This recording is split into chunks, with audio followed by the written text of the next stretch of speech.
মার কাছে সবাই যাতে ভালো থাকে, পৃথিবীতে যাতে সুখ শান্তি সব বজায় থাকে, করোনার মতো আর কোনো কিছু যাতে আমাদের আর মায়ের কাছে চাইলাম যেন সবাই ভালো থাকে, দেশবাসী সবাই ভালো থাকে, এই চাওয়া। আর মা যেন আবার ভালো থেকে আবার সবাইকে ভালো রেখে আবার আসে।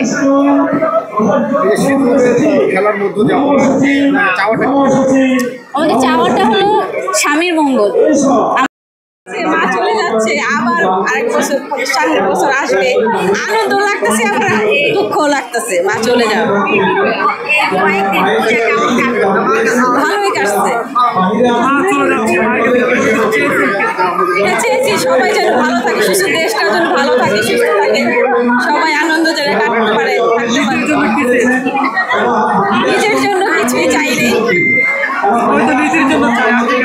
আমি নিজের জন্য কিছু মেয়ে, আমার স্বামী মেয়ে ভালো থাকে, সুস্থ থাকতে পেরেছে।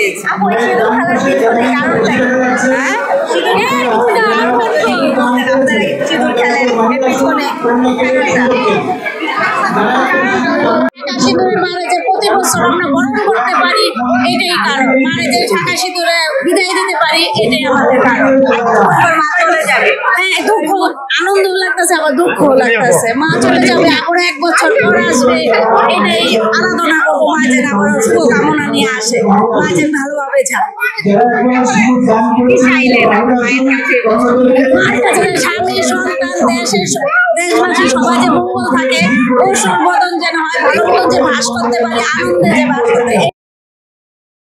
আমাদের সংসারে সুখ শান্তি বজায় থাকুক, আত্মীয় পরিবার পরিজন নিয়ে যেন আমরা সারা জীবন সারাটা বছর ভালো থাকি, আবার মাকে যেন বরণ করে নিতে পারি আগামী বছর, এবং এই বছরে সিঁদুর দিয়ে যেন আমরা আবার মাকে রাঙা করে আনতে পারি, এবং এই সিঁদুর দিয়ে আমরা আমাদের স্বামী সন্তানের মঙ্গল কামনা করি। সবাইকে ধন্যবাদ। হ্যাঁ, আমাদের শারদীয় আসলে আমার বাড়িতে পূজা হয়, আমি এবার যাইনি, এবার এখানে এলাম নতুন, ভালোই লাগলো এখানকার পূজাটা। সবাইকে নিয়ে অচেনা অনেক লোক আপন হয়ে গেছে, এবার ভালোই লাগলো। সব শারদীয় আপনাদের সকলকে শারদীয় শুভেচ্ছা। হ্যাঁ, এটা আসলে অনেক অনেক কষ্টে। মা যখন চলে যাবে, সন্তান মেয়ে যখন বাবার বাড়ি থেকে চলে যায়, মায়ের যেমন কষ্ট লাগে, সেরকম আমাদেরও আজকে কষ্ট লাগছে, সাথে আমাদের আবার আনন্দ লাগছে যে আবার আগামী বছর মা আসবে, এটাকে নিয়ে।